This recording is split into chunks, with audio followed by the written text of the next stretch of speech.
Vivencias.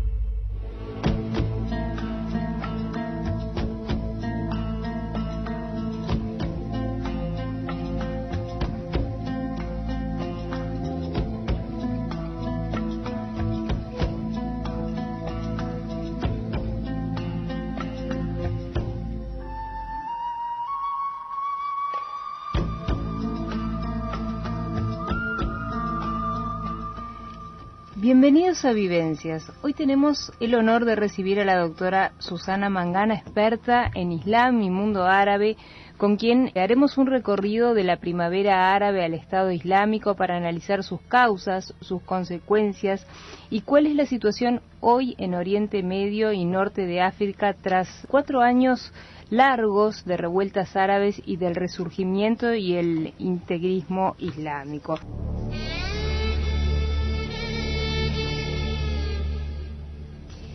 De la primavera árabe al Estado Islámico, y han transcurrido 4 años desde que se iniciaron una serie de acontecimientos convulsos y sucedidos casi de forma simultánea en varios países del norte de África y Oriente Medio, y que en su conjunto acabarían conformando un proceso conocido como la primavera árabe. Este proceso, que en su momento llegó a ser presentado como el mayor movimiento liberador acaecido en el mundo árabe desde los procesos de descolonización posteriores a la Segunda Guerra Mundial, rápidamente fue bautizado con un nombre nada casual y que evocaba al año 1848, cuando se produjo en Europa la llamada Primavera de los Pueblos, en la que los europeos se rebelaron contra los poderes absolutos dominantes. Por lo tanto, se trata de un término elegido por sus connotaciones evocadoramente liberadoras y democráticas.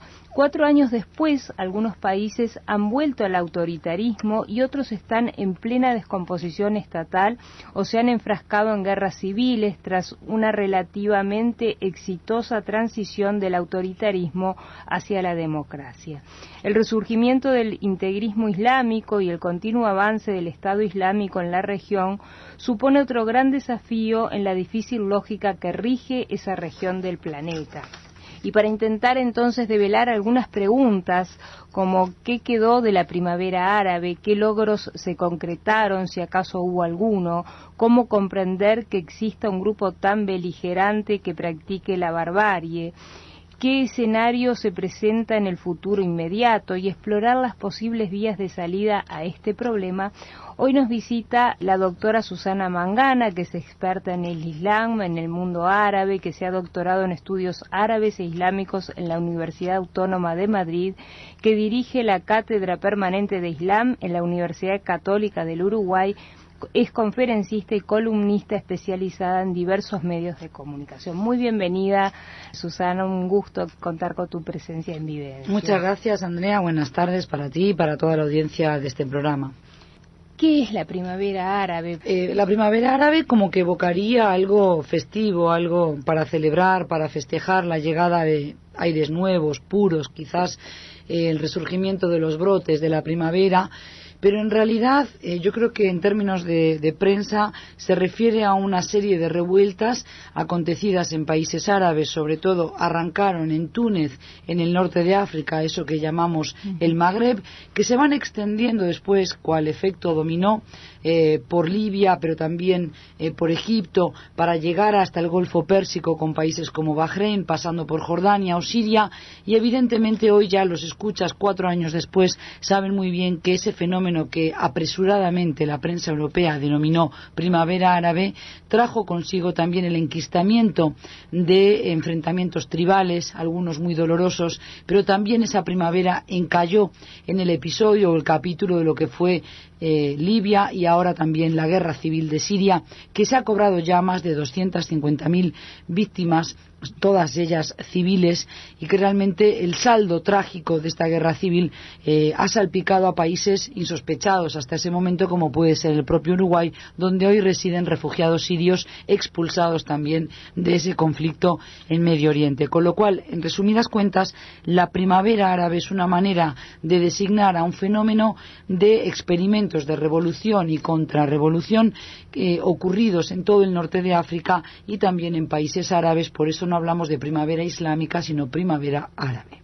¿Cuáles son las principales etapas que han vivido en estos años? Bueno, yo diría que al principio hubo un momento de euforia. Occidente y sobre todo las grandes potencias creyeron que iba a ser un festival de democracia, es decir, un carnaval de festejos donde todos los países iban a ir cayendo uno a uno sus gobernantes, todos ellos tiranos, porque había un caldo de cultivo muy similar, por ejemplo, en Libia, que en Egipto, que en Marruecos, pero evidentemente después esa euforia dejó paso al temor a que llegaran los barbudos, es decir, los representantes de las asociaciones y partidos políticos de carácter islamista, es decir, que en las urnas, una vez se celebraran los comicios, pudieran ganar los representantes de la ideología islamista. Eso ocurrió así en Túnez, también en Egipto, pero pronto vamos a ver también las tensiones que ocurren en el seno de estas sociedades, donde las fuerzas seculares, las fuerzas vivas, me refiero, con una fuerte vocación secular que existen tanto en Egipto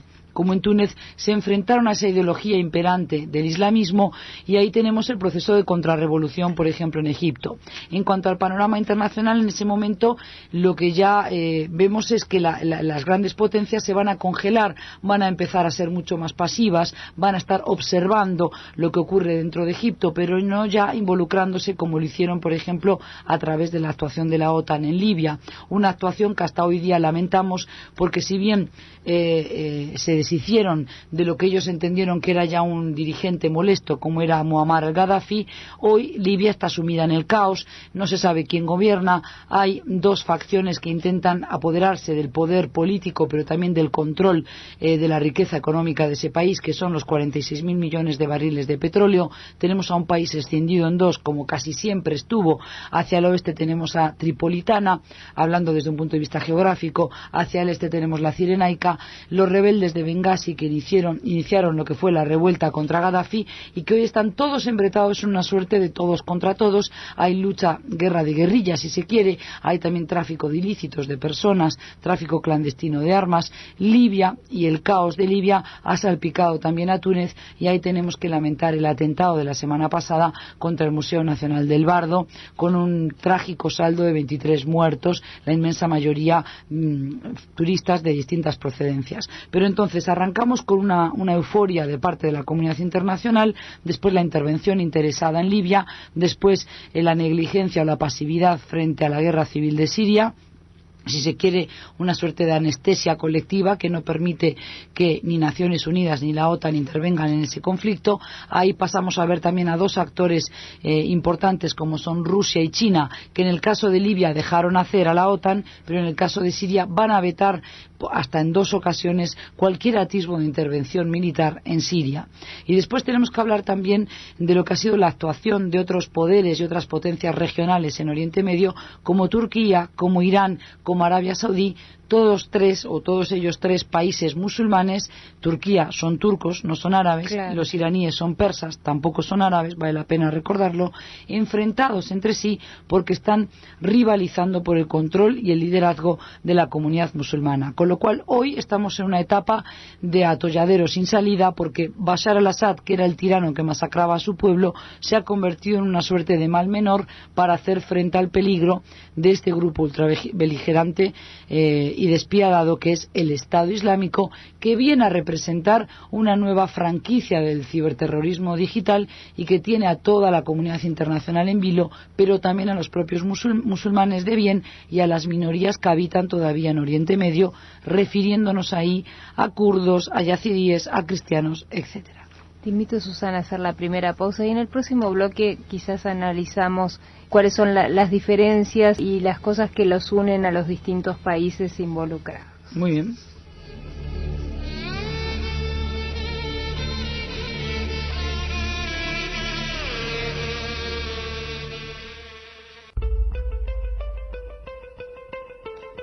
Vivencias.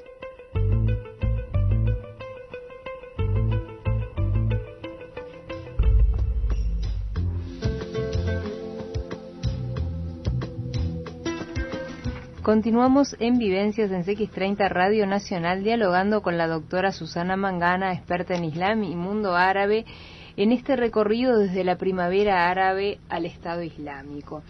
Y esta primavera árabe tuvo sus inicios en las revueltas, como decíamos en el bloque anterior, en Túnez. ¿Cómo han sido la relación de sus protagonistas? ¿Qué tienen en común y qué tienen de diferente los distintos países donde esto ha ocurrido? Bien, si bien el germen de cultivo es muy similar tanto en Túnez como en Egipto, como en la propia Siria, es decir, hablamos de regímenes despóticos, gobernantes que han estado en el poder más de 30 años, repúblicas hereditarias como es la de Siria por mandato, dijéramos así, del padre del actual presidente, Hafez al-Assad.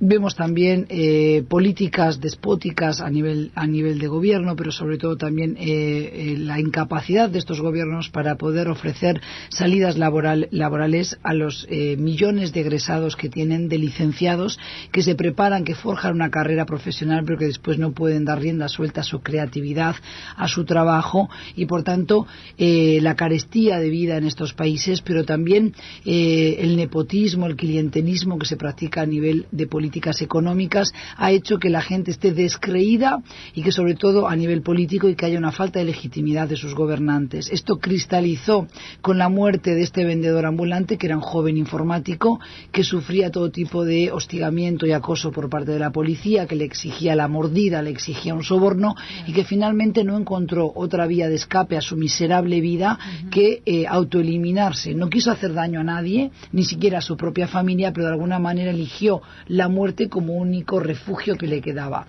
Esto simbolizó el resabio, la frustración y la sumatoria de enojos de millones de compatriotas tunecinos que entendían que era hora de que su gobernante abandonara el poder.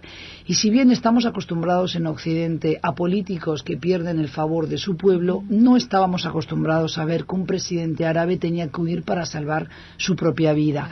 Eso ocurrió con Ben Ali el 14 de enero del 2001 y a partir de ahí fue un efecto dominó que salpicó a todo el norte de África, es decir, a toda la cornisa mediterránea, y ahí vemos después los diferentes andariveles por los que transitó la primavera árabe. En el caso de Libia encalló porque Gaddafi también calculó mal cómo responder a la rebelión que se estaba gestando en Bengasi, y entonces sacó los tanques a la calle, sacó los helicópteros, los aviones de guerra, sacó al ejército a disparar contra el propio pueblo libio, y esto desencadenó la furia, si se quiere, de la comunidad internacional, que respondió con una intervención de la OTAN liderada, comandada por Francia y por Gran Bretaña.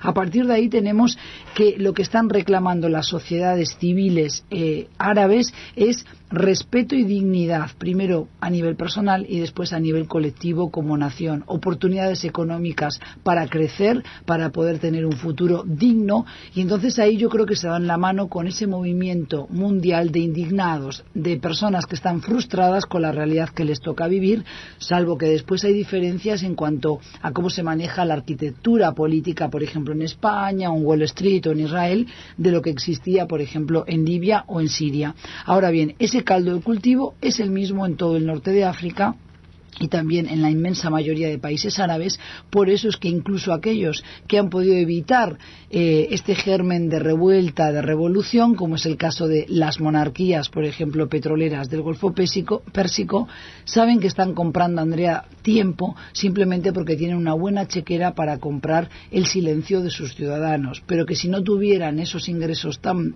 elevados, evidentemente tendrían también un caldo de cultivo en el que medran todos los resentimientos. El tema del poder está atrás de todo. Y la falta de libertades cívicas, libertad de expresión sobre todo, pero también son personas que conocen, saben cómo se vive en Occidente y que quieren también dar rienda suelta, canalizar sus necesidades, sus reivindicaciones también incluso a nivel político.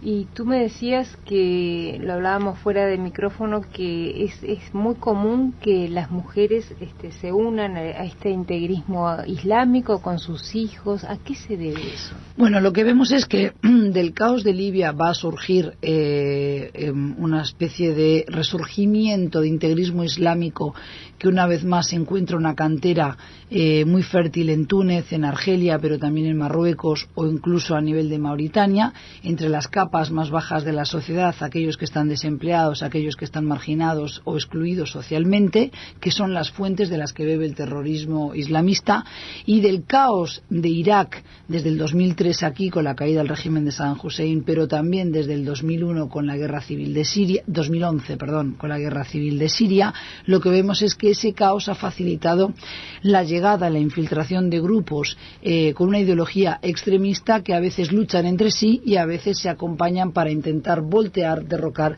al régimen de los Assad. Ese grupo ahora estrella, que es el Estado Islámico, autoproclamado Estado, que no lo es porque ninguna otra nación, ni tampoco Naciones Unidas, reconoce las fronteras que pretenden controlar en Siria y en Irak, y tampoco es islámico puesto que no se ciña a las enseñanzas musulmanas. Lo que sí son muy hábiles y muy eficaces a la hora de producir videos de altísima calidad con una factura técnica muy similar a la de Hollywood. Luego hay productoras involucradas aquí que no han sido condenadas, por lo menos en mi juicio personal, no han sido perseguidas por incitación al odio o por incitación a la violencia como si hubiéramos esperado, y eso que algunas de esas productoras están radicadas o tienen base en Europa, en Francia, en Gran Bretaña, pero son sumamente entonces eficaces a la hora de tocar la fibra sensible de musulmanes, ya sean de origen o conversos, incluso de muchos jóvenes descarriados que viven en Europa y que sienten que es una llamada para vengarse de todas las injusticias que ellos entienden que sufren en Occidente, ya sea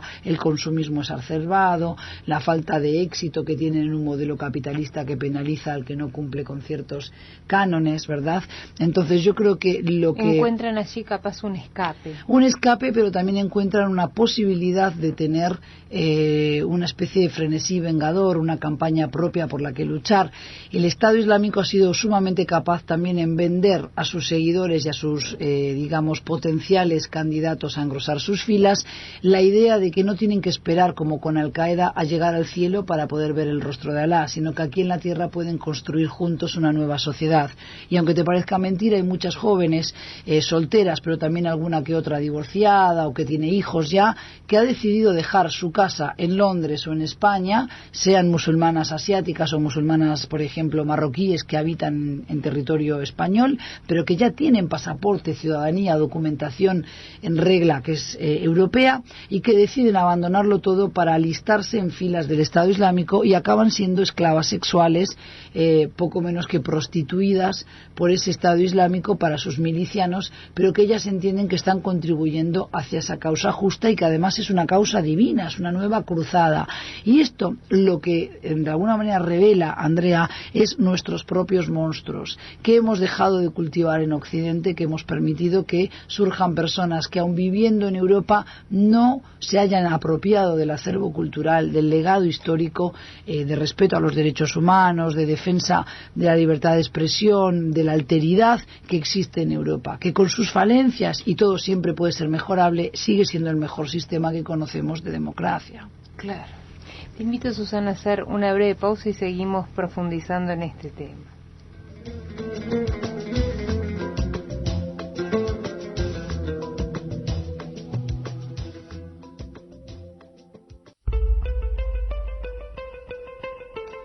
Vivencias.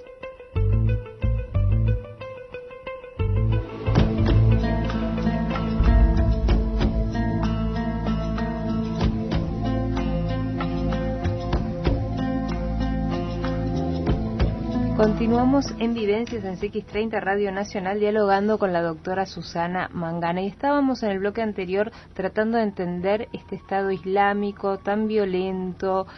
En realidad son musulmanes, manosean la fe. Quedaron como preguntas ahí por contestar, pero antes que de preguntarte eso, me gustaría compartir, a propósito de que entrevistamos a Leonardo Boff, Señala que alcanzar su objetivo de dominación de las mentes, para alcanzar ese objetivo, el terrorismo utiliza las siguientes estrategias. Primero, los actos tienen que ser espectaculares, de lo contrario no causan conmoción generalizada. Segundo, los actos, a pesar de ser odiados, deben causar admiración por el ingenio empleado. Los actos deben sugerir que fueron minuciosamente preparados. Los actos deben ser imprevistos para dar la impresión de ser incontrolables. Los autores de los actos deben permanecer en el anonimato usando máscaras, porque cuanto más sospechoso haya, mayor es el miedo. Los actos deben causar miedo permanente. Los actos deben distorsionar la percepción de la realidad. Cualquier cosa diferente puede producir terror.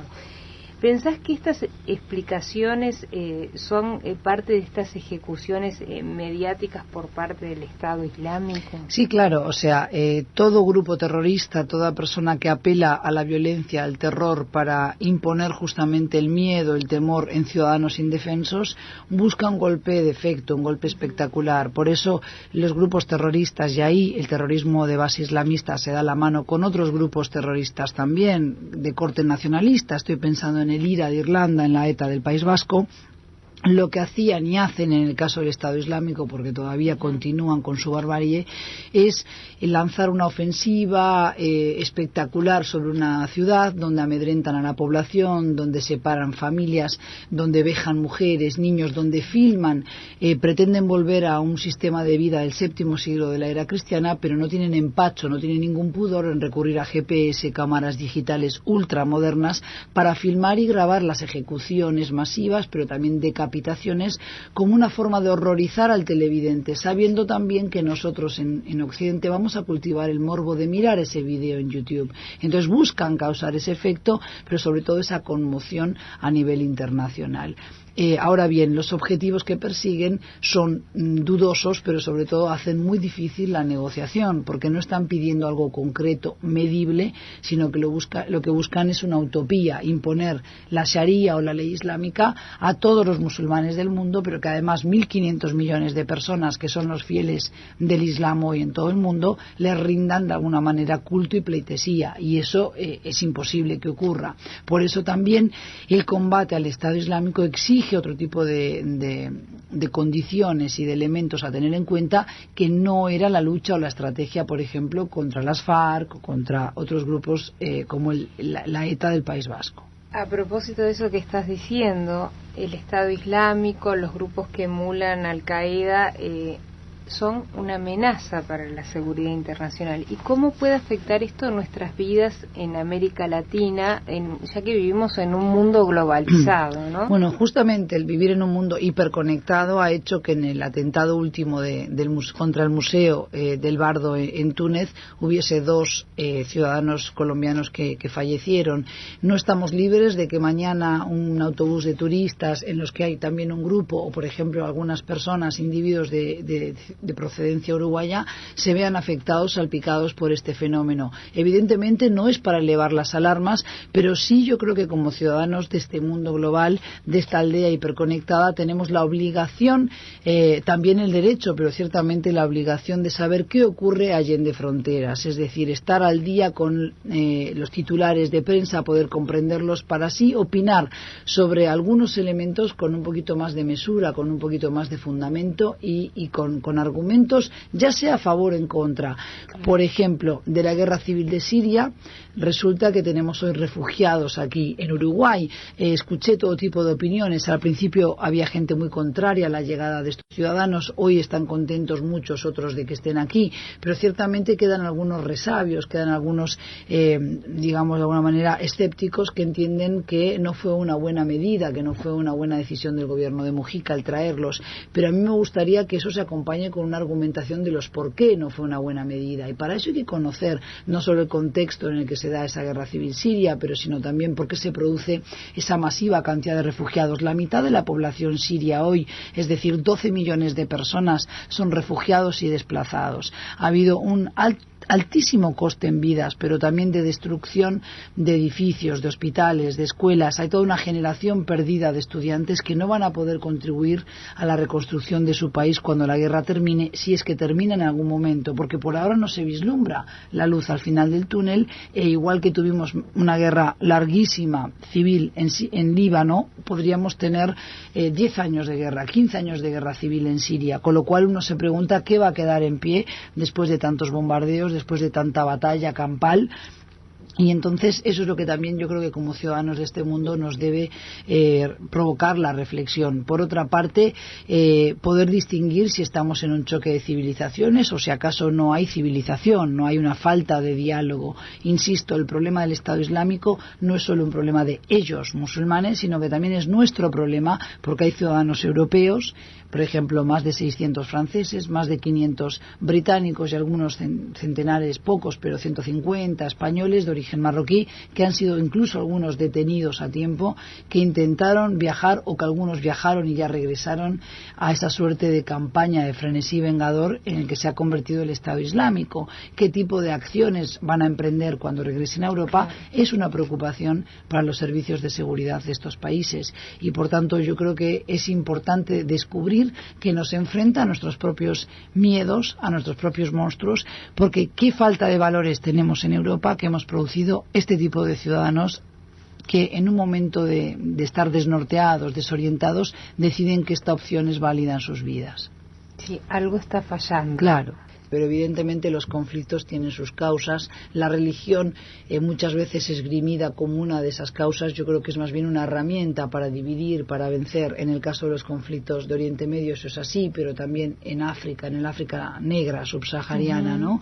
Y allí tenemos las distintas misiones de paz, de las cuales también ha participado y sigue participando Uruguay. Yo creo que hay muchas razones para que el ciudadano de a pie, incluso nuestros escuchas ahora en este programa, entiendan que nada de lo que ocurre allí nos puede ser ajeno, porque mañana nos puede tocar a nosotros. Podemos tener un hijo en el viaje de ciencias económicas viajando por Turquía o por Egipto y sufrir un atentado. Podemos tener familiares en Marruecos, por ejemplo, o en España y hay una horda de islamistas radicales que decide empezar a poner bombas en los metros de Londres o de París o de Madrid, por ejemplo. Lobos solitarios que quieran emular, como tú decías, siguiendo con el razonamiento de Boff, es decir, aquellos que quieren emular el ingenio de otros que dieron un golpe de efecto magistral, como puede ser Bin Laden, Al-Qaeda, las decapitaciones del Estado Islámico, eso es muy fácil de imitar por lobos solitarios. Por eso es importante que para arrinconar a los violentos, a los extremistas, todos tenemos que contribuir dialogando más con las comunidades musulmanas allí en Europa, donde sí existen, 6,5 millones en Francia, 7 millones en Estados Unidos,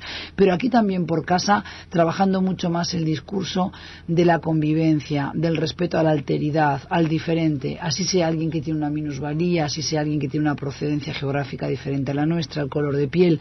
Es decir, yo creo que nunca está de más insistir mucho en esta sociedad posmoderna donde se supone que el multiculturalismo, la riqueza cultural es un plus, es un valor a defender y no a criticar. Claro. Apostemos a la integración. Claro. Te invito a hacer la última pausa y continuamos dialogando.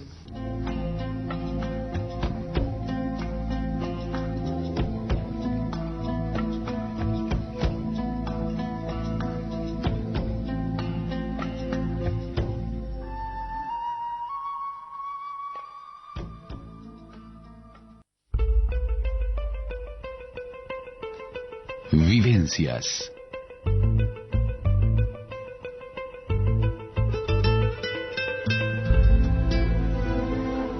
Continuamos en Vivencias en CX30 Radio Nacional dialogando con la doctora Susana Mangana. Bueno, quizás antes de recordarles la charla, terminar un poquito con el tema, que no haya quedado alguna duda de el Estado Islámico, que no es una religión en sí, sino un grupo que manipula e instrumentaliza la fe para poder conseguir sus objetivos y sus fines, sobre todo políticos. Tenemos 1.500 millones de musulmanes distribuidos en toda la geografía. La inmensa mayoría de ellos practica la fe de buena fe, valga la redundancia, practica de una manera tranquila, pacífica, como puede darse en cualquier otra religión, también en las monoteístas, evidentemente. Lo que ocurre es que hay grupos que han descubierto que apelando a una jerga pseudo religiosa, pero también instrumentalizando la fe, pueden captar adeptos para su causa, voltear gobiernos, sembrar el terror. Por eso hablamos de terrorismo de base islamista. Pero aquellos que son dirigentes del Estado Islámico y los que se alistan en las filas de este grupo terrorista no son buenos musulmanes, porque de hecho están segando vidas de inocentes, y eso no se permite ni en el Islam ni en ninguna religión que se precisa hacerlo. Valía la pena hacer la aclaración, claro, porque en la charla capaz que no había quedado del todo claro. Bueno, y volviendo a nuestros días, porque empezamos en el 2010 y llegamos ahora al 2015, que tú vas a dar esta charla para analizar qué sucede en este presente, que recordamos, la charla va a ser el jueves 26 en el Hotel Balmoral. Y pueden llamar al 095-736-380, el costo son 700 pesos, y contanos un poquito a ver en qué va a consistir. Bueno, yo he recibido a lo largo del verano, pero también ya desde lo que fue la llegada de las familias sirias, después de los ex detenidos de Guantánamo, hoy hombres libres aquí en Uruguay, muchas consultas a través de las redes sociales, pero también a mi casilla de correo electrónico, incluso por teléfono. He tenido debates y discusiones varias con gente amiga, inclusive preguntando cuál es mi opinión acerca de estos sucesos, de estos hechos, y yo creo que arrancando ahora, iniciando el año académico, que ya la gente tiene la mente puesta no tanto en las vacaciones, la playa, la familia, sino en volver a la rutina de trabajo escolar, también es bueno retomar la sana costumbre de tener un espacio de intercambio de ideas, de reflexión colectiva. A mí me parece que a través de la radio, pero también de los programas de televisión donde participo con el análisis, llego a muchísima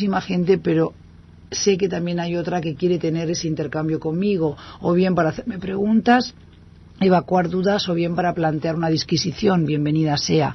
Entonces, vamos a tener ese espacio de intercambio, no digo que sea un taller, pero va a ser una suerte de charla con datos, con mucha realidad sobre el tapete, para comprender cómo es posible que saltemos del efecto dominó de ese festival de democracia que prometía la primavera de Túnez a los atentados contra justamente el Museo Nacional del Bardo en Túnez. Cómo es posible que entonces, en vez de generar políticos o generar agentes sociales del cambio, lo que tenemos son una plétora de milicianos combatientes, algunos de ellos que van por dinero, por un salario, otros porque van por ese afán vengador, pero en cualquier caso yo creo que la sociedad uruguaya está exigiéndome a mí una opinión al respecto, saber cómo esto lo podemos vincular a lo que le toca vivir hoy al Uruguay, si la presencia de exdetenidos de Guantánamo constituye una amenaza o no a futuro para el Uruguay, qué ha sido del programa de reasentamiento de los refugiados sirios. Bueno, a mí me han preguntado muchas veces y he declinado opinar porque me parecía que eran los responsables de ese programa los que tenían que salir al frente y dar su opinión. En este momento yo creo que estoy habilitada, ¿verdad?, ya transcurridos tantos meses desde su llegada, a decir cuál es la mía, de qué manera se puede trabajar esa integración para que sea más auspiciosa, más fácil o de alguna manera más tranquila para ambas partes, tanto para el Uruguay como para los sirios, respetando las garantías de cualquier refugiado. Entonces me parece que ese espacio de reflexión va a ser muy bienvenido por los ciudadanos uruguayos. Es en una sala acondicionada para tal, en el Hotel Balmoral, muy céntrico. Hay locomoción para todos los lugares, también hay estacionamientos privados, pero también en la calle a esas horas. 18:30 es cuando vamos a estar recibiendo personas. Seguramente arranquemos a hablar 7 menos cuarto, 7 menos 10, y mi idea es ir hasta las 9:30 máximo, porque entiendo que 2 horas y media, 3 ya es un tiempo prudencial, claro. Pero vamos a tener una pausa café también para aquellos que me siguen hace años o que me dicen quiero saludarte, quiero saber cómo eres. ¿Vas a hacer conferencia de prensa? Claro, no, yo he pensado en una conferencia de prensa, he invitado a gente amiga de la prensa, también como en tu caso, Andrea, pero sobre todo lo que quiero es ese espacio de intercambio con los ciudadanos, ir generando una especie de vínculo con los escuchas, los televidentes que me ven en TNU, en CNN y que quieren sacarse, digamos, un poquito algunas dudas o las ganas de saludar y conocerme personalmente, y que a mí me parece bien interesante que a la vuelta de esa pausa café ahí abriremos un espacio para el debate grupal y escucharnos unos a los otros, porque yo creo que es cuestión de toda la sociedad el comprender qué mundo nos toca vivir hoy, también a nivel internacional. Igual que el ciudadano de a pie quiere saber qué está pasando con la política, cómo va la marcha del nuevo gobierno de Tabaré Vázquez, etcétera, me parece interesante que pensemos y reflexionemos qué solución se le puede dar a este problema de la violencia inusitada del Estado Islámico. ¿Podemos o no podemos viajar a países de origen musulmán? ¿Podemos ir a Egipto, por ejemplo, ahora que tenemos los billetes comprados? O, por ejemplo, ¿qué se debe hacer con la guerra civil de Siria? ¿Miramos para el costado? ¿Decimos aquí no pasó nada? ¿O cómo podemos tender la mano todavía más a los refugiados sirios en nuestro país, enseñarles nuestros valores, la cultura uruguaya, pero que también puedan ellos apropiarse de parte de esos valores y crecer como personas en este país? Claro, volviendo a lo que decías hoy, ¿no? Apostando a las relaciones de alteridad, claro, tan resquebrajadas en este mundo intolerante, y ya por parte de Occidente y de Oriente, porque creo que ya no queda demasiado. La intolerancia es algo que se ha establecido mundialmente. Sí, hay intolerancia en el fútbol, en el deporte, violencia en la calle, en el tráfico. Y también déjame decirte, Andrea, que me parece interesante porque hay personas que por vivir en el interior o porque tienen ya cierta edad avanzada, no quieren, por ejemplo, inscribirse en un curso regular, tener que ir de noche o no hay estacionamiento cerca, encuentran que este tipo de modalidad de charlas intensivas, porque son 3 horas escuchándome hablar o debatiendo, o incluso en la pausa café la gente, estoy segura, va a hablar de lo que está escuchando en la sala y no de otra cuestión. Entonces yo creo que ahí pueden disipar, sacarse las ganas, dijéramos, de hablar de aquello que les preocupa, de aquello que les plantea una duda a través de la lectura de los titulares de prensa, por ejemplo, pero no necesariamente tener que concurrir a una institución académica, y además me permite a mí cierta flexibilidad y otra holgura mayor en lo que es la libertad de cátedra, atacando hoy lo que es un frente importante como es la violencia de los grupos islamistas radicales, que quizás en una grilla de materias en la universidad no necesariamente siempre encuentro cómo colarla, siempre lo hago, sí, pero no es algo, pero no es tan sencillo. Exactamente. Claro, es un espacio. Es necesario estudiarlo, pero quizás no está dentro o contemplada dentro de una materia con un índice temático y demás. Un espacio específico, claro. Sí. Esto ya es una charla más distendida, claro, y que va a ayudar de pronto a la gente que no es entendida a comprender un poquito Mis más charlas, lo que está ocurriendo, ¿no? Siempre son con un lenguaje muy liso, muy llano, como el que uso aquí en radio. Mi interés es llegar al público y no demostrar si sé mucho o si leí tantos libros, ojo, que es una crítica que hago a otros analistas, ¿verdad? Pero gente puede ir gente que esté preparada, evidentemente, porque no. Pero también aquel que no tiene tanta formación en el tema está bien recibido. No hay requisitos, claro. Evidentemente no pido que la gente haya leído nada antes de ello, sino simplemente venir con el placer de escuchar y de interactuar. Claro, y de preguntar, que quizás claro, en la charla se presenten dudas y cosas que las puedas ir aclarando en el momento. Me has contado que te ha ido muy bien con la charla que tuviste en el lawn tenis, que nos habías contado que le ibas a hacer cuando estuviste en el último programa, y que fue todo un éxito. Es que yo creo que, Andrea, realmente a mí lo que me motiva a seguir con mi trabajo es que la gente responde muy bien, que tienen interés, que hay gente que me para en la calle porque escucha mi voz y la asocia digamos, al personaje, ¿verdad? O a alguien que estuvo en una tertulia o alguien que está en la televisión aquí nacional de Uruguay, y yo me siento muy contenta porque esto, además de que valida mi trabajo y me da garra, me da fuerza para seguir adelante, me demuestra que estoy en el camino correcto, es decir, de que la gente en Uruguay también quiere saber por qué hay un grupo que decapita, por qué hay un grupo que somete a vejaciones a las mujeres. Y a propósito de eso que estás diciendo, la última pregunta que te hago antes de terminar, ¿hay una vía de salida de todo esto? Por lo menos para dejar una luz. Bueno, yo entiendo que el panorama que he dibujado, pintado aquí esta tarde es un poquito sombrío, pero creo que sí hay vías de salida. Va a llevar más tiempo concretarlas, es decir, no es solo la apuesta a belicista, es decir, a las armas, que tiene que haber, porque evidentemente esta campaña de acoso y derribo liderada por Estados Unidos con bombardeos diarios sobre las posiciones del Estado Islámico en Siria y en Irak, lo que nos demuestra es que de esa manera se puede frenar su expansión, pero en ningún caso lo ha eliminado, porque solamente de agosto a ahora han podido recuperar, Andrea, un 1% del territorio en Irak, lo cual es un fracaso estrepitoso. Pero además de la apuesta belicista, yo quisiera ver que hay una digamos, de alguna manera un diseño, una estrategia multimodal o con distintos planos, es decir, apostar a la educación. Tiene que estudiarse mucho más acerca de la civilización musulmana musulmana, el diálogo interreligioso entre las distintas confesiones, conocer más de la realidad política, social, de la coyuntura instalada en Oriente Medio, en países como Turquía.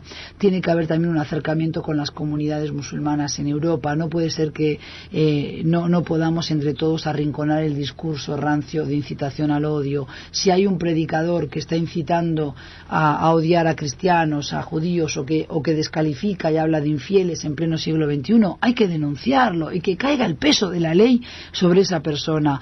No podemos estar con el lenguaje políticamente correcto midiendo el costo político de hablar claro, pero tampoco podemos ser ingenuos o negligentes y perezosos intelectualmente hablando y hacer tabla rasa y creer que 1.500 millones de musulmanes, por el solo hecho de nacer dentro de la familia del Islam, son violentos y van a atacar a Occidente, porque no tenemos dónde escondernos, porque también aquí en América Latina hay musulmanes que se han ganado su derecho a vivir entre nosotros y que algunos llevan ya muchos años, por ejemplo en las fronteras con Brasil, en Rivera, en Artigas, en el Chuy, pero también dentro de Argentina, dentro de Colombia o dentro de Brasil, con lo cual yo creo que tenemos que conocernos todavía mucho más los unos a los otros, y para eso solo me ocurre que podemos apostar a la educación, al diálogo y al trabajo con los niños para que aprendan a crecer en esos valores, respetando también al diferente. Bueno, entonces viene a ser, hoy estamos a martes, es el próximo jueves, quedan todos invitados a esta charla que vas a dar en el Hotel Balmoral, y que se comuniquen entonces al 095-736-380, sí. Y allí podrán inscribirse, claro, les darán las indicaciones para la inscripción. Exactamente, para más información también hay una cuenta habilitada en el Brow, pero en ese teléfono le podrán dar el número de la cuenta a aquellos que porque no tengan tiempo, estén trabajando o de repente tengan algún problema y no quieran trasladarse hacia el Brow. Bueno, ese día en el Balmoral vamos a intentar habilitar evidentemente una mesita para el pago en el momento. Yo hubiera preferido el talón, el comprobante, claro, del ingreso, creo que es mucho más ágil, mucho más transparente todo, pero de todas maneras entiendo que trabajo con público adulto y que no todos a veces tienen facilidad para ir a un Brow, pero en cualquier caso van a poder pagar allí el día de ingreso a la sala, y la idea es que podamos entre todos juntos despejar estas dudas y con un poquito más de tiempo y con un café que lo hace mucho más agradable poder ir viendo todos estos ítems con un poquito más de cuidado y detalle. Muy bien. Y además decir que a todos los que nos escuchan ahora en el programa que se presenten en esa pausa café, que me digan, te escuchamos con Andrea, porque siempre a uno le gusta saber, claro, quién es aquel que pone la oreja y te escucha, como para ellos, imagino, también es grato saber cuál es el rostro detrás de esta voz, ¿no? Claro, así que bueno, claro, es un momento también siempre a veces incluso de ilusiones rotas, ¿no? Porque se esperaban otra cara, otro físico y aparezco yo. Pero bueno, eso siempre es la magia de la radio. Yo creo que ya te conocen, ya me conocen, gente te sí. conoce, así que los que van a ir a la charla es porque realmente están interesados, te conocen, no se van a llevar ninguna decepción. No, y además pienso dar también algo que me parece que es importante, acceso a material de mi autoría, es decir, bibliografía extra adicional para que puedan leer artículos no es un libro, pero sí un par de artículos, 3, para que puedan seguir profundizando por las suyas, y que están ya en internet, concretamente en la página web de la Universidad Católica, pero que me parece que es importante que puedan ir y leer algo más aquel que lo desee. Van a seguir siendo tus charlas, esperemos seguramente, sí, para seguir profundizando. Ha sido un enorme placer, como siempre, contar con tu presencia, y bueno, y te esperamos en cualquier momento. En cualquier momento. Un enorme placer. Te voy a enseñar en árabe algo que lo has oído, inshallah, si Dios quiere. O sea, es el ojalá nuestro, que vendría a ser inshallah. Inshallah. A la audiencia, muchísimas gracias por su amable atención, a nuestro compañero Gaby Juncal en Controles. Nos encontramos el próximo jueves, los esperamos acá en CX30 en Vivencias. Muchísimas gracias por su amable atención y que tengan una excelente jornada. Vivencias.